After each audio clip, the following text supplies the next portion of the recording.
오늘 본문 말씀은 사도 바울이 정치에 대해서, 그리스도인과 정치에 대해서 우리에게 가르침을 주고 있습니다. 왜 갑자기 정치에 대해서 사도 바울이 말씀을 전하고 있을까요? 두 가지 이유가 있다라고 생각할 수 있습니다. 그 당시에 이 사도 바울의 이 로마서 서신을 받는 대상은 로마 교인 대부분이 유대인들이었습니다. 유대인들이 지금 로마 정부의 지배 아래 놓여 있었던 것이죠. 식민지 백성으로 어렵게 살고 있었기 때문에 대부분의 사람들은 로마 정부에 대해 반감을 가지고 있었습니다. 그리고 그 중에는 굉장히 극단적인 행동도 취하는 열심당원, 시몬과 같은 사람들도 있었던 것이죠. 그리고 그들은 로마 황제를 자신들의 지도자로 생각하지 않았습니다. 더 나아가서 이제 로마 정부에 세금을 바치는 일을 거부하기도 했습니다. 그래서 자신의 이제 동족의 돈을 모아서 로마 정부에 바치는 세리를 굉장히 싫어했잖아요. 그래서 세리 마태도 싫어하고, 어쨌든 세리장이었던 삭개오도 싫어하고, 어쨌든 세리와 뿐만 아니라 세금을 너무 꼬박꼬박 잘 내는 사람도 싫어해서 그 집에 불을 내기도 하고, 또 세리를 죽이는 일도 서슴지 않았다고 합니다. 이런 분위기 가운데 이제 로마에 있는 유대 그리스도인들은 굉장히 애매한 상황이 되었던 것이죠. 로마 정부에 대해서 우리가 어떠한 태도를 취해야 하나님께서 기뻐하실까? 그들이 혼란 가운데 빠져들게 된 것입니다. 그래서 이 같은 그들의 상황을 염두에 두고 사도 바울이 13장에서 국가에 대해서 우리가 어떠한 태도를 취해야 하는지에 대해서 가르쳐주고 있는 겁니다. 여러분, 우리가 이상적인 신앙생활을 추구하다 보면 세상 국가에 대해서 굉장히 좀 가벼운 태도를 취하기가 쉽습니다. 예수님이 우리의 왕이다, 우리의 시민권은 하늘에 있다 라고 하면서 세상의 지도자를 무시하는 듯한 태도를 보일 수가 있습니다. 그런데 이것은 분명히 잘못된 것입니다. 오늘 우리가 함께 나눈 하나님의 말씀도 우리의 시민권이 하늘에 있는 것처럼 지상국가에도 속해 있다는 것을 분명하게 하고 계십니다. 비록 우리가 하나님의 자녀이지만 이 세상 국가에 대해서도 책임과 의무가 있다라는 것이죠. 그래서 사도 바울이 이제 말씀을 가르치는데, 이 말씀이 이 복잡한 정치, 현실 정치의 모든 것이 다 통하는 만능 열쇠가 되는 말씀은 아닙니다. 그러나 우리가 기본적으로 가지고 있어야 되는 어떤 대원칙에 대해서 알려주고 있는 것입니다. 그러면 그리스도인이 국가에 대해서, 또 정치에 대해서 어떠한 입장을 취해야 되는가? 첫 번째는 통치자의 권위를 존중하라라는 거예요. 로마서 13장 1절과 2절 같이 한번 읽어보겠습니다. 시작. 각 사람은 위에 있는 권세들에게 복종하라. 권세는 하나님으로부터 나지 않음이 없나니 모든 권세는 다 하나님께서 정하신 바라. 그러므로 권세를 거스르는 자는 하나님의 명을 거스름이니 거스르는 자들은 심판을 자취하리라. 왜 위에 있는 권세들에게 복종하고 또 존중을 해야 되는가? 권세가 하나님으로부터 왔기 때문이다라고 설명하고 있는 것이죠. 그 권력의 원천이 하나님으로부터 왔다라는 것입니다.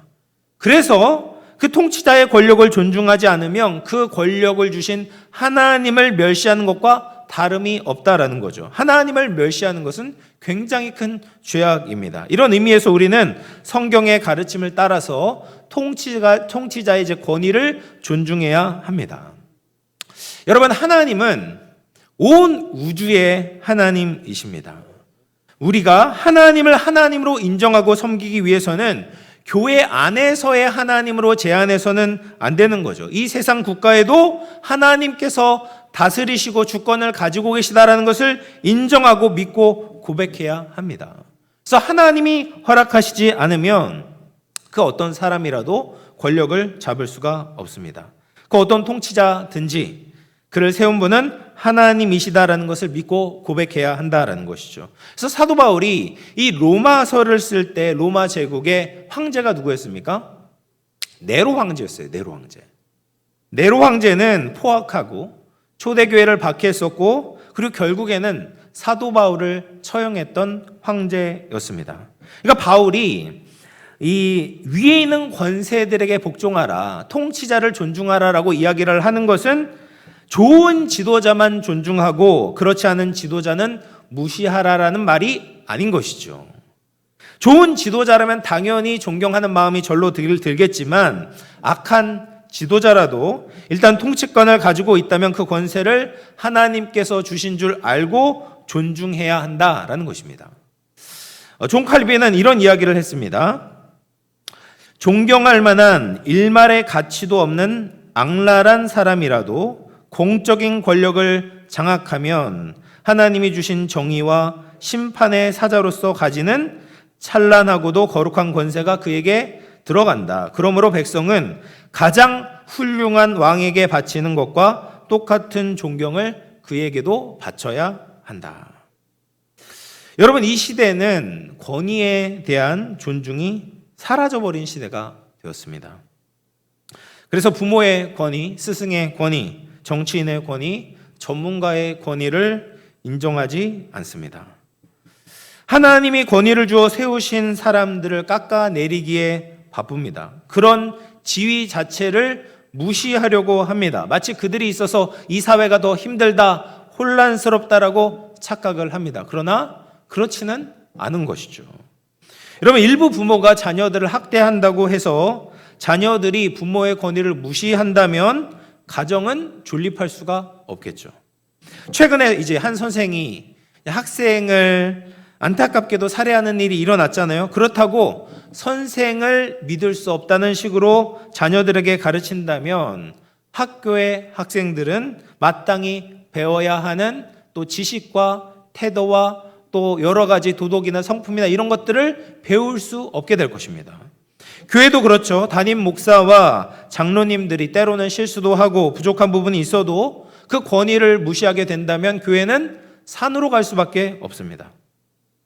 마찬가지로 국가의 대표와 리더로 세워진 정치인들의 권위를 인정하지 않으면 잘 살 것 같지만 더욱 혼란이 일어나게 된다는 거예요. 가장 무서운 상태는 무정부 상태의 국가인 거예요. 그래서 우리는 통치자의 권위를 존중해야 됩니다. 그렇다고 맹종하라는 말은 아닙니다. 자유민주주의 국가에서는 얼마든지 또 불복종 운동도 전개할 수가 있는 것이죠. 신자들 같은 경우에 있어서는 이 정부나 통치자가 요구하는 그런 말을 따를 수 없을 때가 있습니다. 신앙의 자유를 억압하거나 우리의 신앙의 양심을 어기는 일을 강요하게 된다면 그것은 따를 수가 없습니다. 사도행전에서도 그런 경우가 나타나는데요. 사도행전 4장에 보면 사도들이 예수 그리스도 안에 이제 죽은 자의 부활이 있다라고 이제 가르쳤어요. 그러니까 이 제사장들과 또 성전 경비대장 사두개인들이 사도들을 잡아 가두고 신문하면서 예수의 이름으로 말하지도 말고 가르치지도 말라라고 경고합니다. 근데 그때 베드로와 요한이 이렇게 대답합니다. 사도행전 4장 19절 20절인데요. 19절만 보면 베드로와 요한이 대답하여 이르되 하나님 앞에서 너희의 말을 듣는 것이 하나님의 말씀을 듣는 것보다 옳은가 판단하라. 우리는 보고 들은 것을 말하지 않을 수 없다라고 말합니다. 그들의 명령을 따르기를 거부하고 있는 것이죠. 그리고 사도행전 5장에서도 비슷한 이야기를 합니다. 사도들에게 큰 무리가 모여들게 되자 또 대제사장이 사도들을 가두면서 예수 그리스도의 이름으로 사람을 가르치지 말라고 하는 거죠. 그때 사도행전 5장 29절에 이렇게 이야기를 합니다. 베드로와 사도들이 대답하여 이르되 사람보다 하나님께 순종하는 것이 마땅하니라. 그러니까 어떤 권력이든지 하나님에 대해서 불순종을 요구한다면 그것을 따를 수는 없습니다. 그런데 이때도 우리가 어떤 폭력적인 저항을 하는 것이 아니라 우리의 손해와 순교까지도 감수하는 그런 저항, 비폭력적인 이제 저항을 해야 된다라는 것이죠. 그러나 국가 권력이나 통치자들이 우리의 신앙과 충돌하지 않은 어떠한 요구를 한다면 그러면 우리는 기꺼이 존중하고 따라야 하는 것입니다. 그러니까 우리가 가지고 있어야 되는 대원칙은 뭐냐? 불복종하겠다라는 것이 아니라 복종해야 된다. 존중해야 된다라는 겁니다. 왜냐하면 하나님이 그렇게 말씀하셨고 하나님께서 그 권력자를 통치자를 세우셨기 때문에 그래요. 그래서 권위에 대한 존경이 없이 불복종만 외치는 사람들은 나라를 망치는 것이고 또 하나님의 거룩한 주권을 침해하는 사람이라고 할 수 있는 거죠. 그래서 정부는 사회의 유익을 위해서 하나님께서 사용하시는 도구이고 또 악을 행하는 자들을 벌주기 위한 하나님의 대리자다라는 것을 우리가 기억하면서 존중해야 된다는 거예요. 두 번째로 그리스도인이 국가에 대해서 해야 되는 의무는 뭐냐? 국가의 법을 잘 지켜야 된다라는 겁니다. 로마서 13장 3절 같이 한번 읽어보겠습니다. 시작. 다스리는 자들은 선한 일에 대하여 두려움이 되지 않고 악한 일에 대하여 되나니 내가 권세를 두려워하지 아니하려느냐. 선을 행하라. 그리하면 그에게 칭찬을 받으리라. 여기에서 다스리는 자들은 법을 집행하는 공직자들을 의미합니다. 그리고 선을 행하라 라는 말은 뭐냐면 법을 지키라 라는 말이에요. 그러니까 법을 지키기만 하면 우리가 공직자를 두려워할 필요가 없지만 그렇게 하지 않으면 법을 어기게 되면 우리가 두려워할 수밖에 없다라는 거죠. 당연하지 않겠습니까? 여러분 정부나 뭐 국가 권력, 뭐 경찰이나 뭐 군인이나 여러분 우리가 법만 잘 지킨다면 그들을 만나도 두렵지가 않죠. 오히려 그들의 보호를 받게 되잖아요. 그러나 법을 어기고 사회를 혼란스럽게 하고 악을 행한다면 그런 사람들을 만날 때 두려워할 수밖에 없다라는 거죠. 자, 그래서 4절 말씀 또 한번 읽어보도록 하겠습니다. 4절입니다. 시작. 그는 하나님의 사역자가 되어 내게 선을 베푸는 자니라. 그러나 내가 악을 행하거든 두려워하라. 그가 공연히 칼을 가지지 아니하였으니 곧 하나님의 사역자가 되어 악을 행하는 자에게 진노하심을 따라 보응하는 자니라. 사도 바울은 정부를 위해 일하는 사람을 하나님의 사역자다라고 이야기를 하는 거예요. 여기서 하나님의 사역자는 저 같은 사람이 아니에요. 네. 하나님께 쓰임받는 사람을 하나님의 사역자다라고 이야기를 하는 겁니다. 신앙을 가지고 있지 않더라도 하나님을 대신해서 그 국가의 질서를 유지하고 있기 때문에 하나님의 사역자다라고 부르고 있는 것이죠. 그리고 그 하나님의 사역자가 가지고 있는 것이 칼이다라고 이야기를 합니다. 이 칼이라는 것은 권력의 상징인 것이죠. 그래서 법과 질서를 유지하기 위해서 정부가 힘을 사용할 수 있다라는 것입니다. 그래서 하나님께서는 통치자에게 공권력을 사용할 수 있는 권리를 위임하신 것입니다. 그래서 하나님의 뜻에 거스르지 않는 한 국가의 법에 복종하는 것이 그리스도인 시민이 감당해야 되는 의무다라는 거예요. 여러분, 국가는 원래 법을 준수하기로 서약한 사람들의 모임이고 집단입니다. 그런데 법을 지키겠다는 그 상호 간의 약속이 무너지게 된다면 어떻게 되겠습니까? 무법과 무질서만 남게 되겠죠. 악하고 이기적인 사람만이 살아남는 약육강식의 사회가 될 것입니다. 이것을 막기 위해서 하나님은 국가를 주시고 통치자를 주시고 법을 주신 것이죠. 그러므로 우리는 함께 법을 지키기 위해 노력을 해야 합니다. 그런데 이 법을 너무 쉽게 생각하는 사람들이 있습니다. 뭐 여러 가지가 있죠. 예를 들면 뭐 담배꽁초를 아무 곳에나 버리는 사람들이 있습니다. 그래서 뭐 빗물이 흘러가는 배수구가 막혀가지고 물난리의 주범이 되기도 하고요. 또 뭐 횡단보도가 이렇게 있는데 특히 저기 그 영등포공원으로 가는 거기는 완전 무법지대입니다.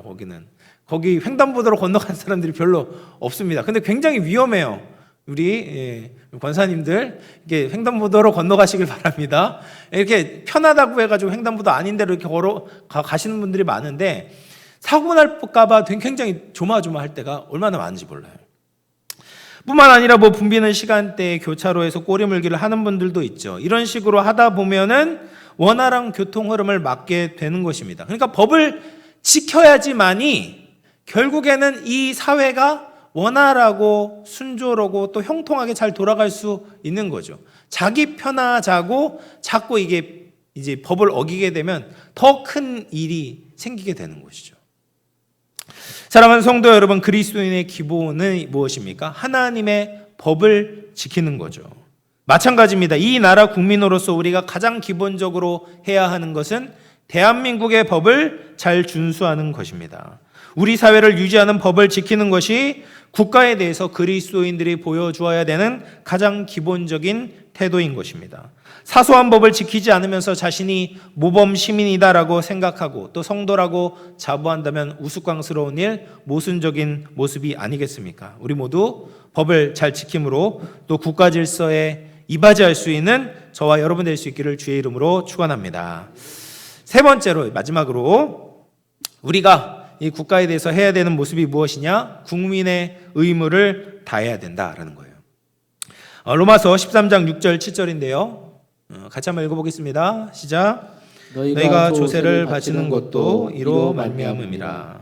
그들이 하나님의 일꾼이 되어 바로 이 일에 항상 힘쓰느니라. 모든 자에게 줄 것을 주되 조세를 받을 자에게 조세를 바치고 관세를 받을 자에게 관세를 바치고 두려워할 자를 두려워하며 존경할 자를 존경하라. 여러분, 우리나라 국민에게도 이제 기본적으로 네 가지 의무가 있다고 하지 않습니까? 국방의 의무, 교육의 의무, 근로의 의무, 납세의 의무가 있다고 합니다. 그래서 나라를 지켜야 되고요. 그리고 또 기본적인 교육을 받아야 되고 또 나에게 주어진 일을 하고 또 주어진 소득에 대한 일정 부분을 세금으로 내야 되는 것이죠. 대통령이 마음에 들건 안 들건 정치가 마음에 들건 상관없이 우리의 안녕과 행복을 위해서 세금을 내야 하는 것이죠. 국민의 의무를 다해야 되는 것이죠. 그것이 하나님의 명령입니다. 여러분, 우리가 국가에 대해서 얼마나 많은 빚을 지고 있습니까? 나라가 없다면 우리가 존재할 수 있을까요? 국가가 없이 내 가정이 안전할 수 있겠습니까? 무질서가 판치는 세상이라면 우리가 어떻게 살아남을 수 있겠습니까? 개인의 힘으로는 도저히 누릴 수 없는 공공 서비스를 우리가 얼마나 많이 받고 있는지 모릅니다. 도로, 수도, 교육, 심지어 쓰레기를 버리는 것까지 우리가 국가의 도움을 받지 않으면 아무것도 할 수가 없습니다. 이 나라가 없으면 우리의 행복은 보장될 수 없는 것이죠. 이렇게 개인과 가정과 국가는 불가분의 관계에 놓여 있습니다. 그러니까 국가가 일을 할 수 있도록 세금을 내야 한다라는 거죠. 그럼에도 불구하고 세금을 내는 것이 기쁨으로 내지는 않죠. 좋아서 막 내는 사람은 거의 없을 것입니다. 그럼에도 불구하고 이런 생각을 가지고 하나님의 명령이니까 또 전체적인 그림을 가지고 세금을 정직하게 내는 것이 우리가 해야 되는 의무다라는 거예요. 1992년에 LA에서 흑인 폭동이 이제 코리아타운에 일어났습니다. 기억나시죠?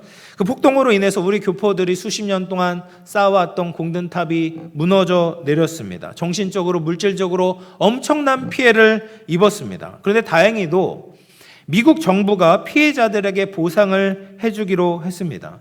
자신의 이제 피해 상황을 상세하게 보고서를 써서 제출하면은 이 피해를 보상해 주기로 한 거예요. 그런데 이 미국 정부가 피해자들이 내놓은 보고서만 믿고 돈을 내주는 것이 아니라 지금까지 낸 세금 실적을 참고로 해서 보상을 했다고 합니다. 그동안 세금을 정직하게 낸 사람들은 이런 정책을 환영했겠죠. 근데 불행하게도 대다수의 이제 교포들이 매우 난감한 처지에 빠졌다고 합니다. 그동안 수입을 속여서 세금을 적게 냈기 때문입니다. 그래서 피해가 아무리 많이 있어도 보상을 제대로 받을 수 없었다고 합니다. 여러분, 예수 믿는 사람들은 이런 부분에 있어서도 정직해야 하는 것이죠. 그래서 국가가 여러 가지 사업들을 제대로 수행할 수 있도록 협조하고 함께하는 것이 우리에게 있어서 중요합니다. 이제 말씀을 마치겠습니다. 요즘 정치가 말이 아니죠. 통치자들에 대한 또 실망과 불신이 생기게 됩니다.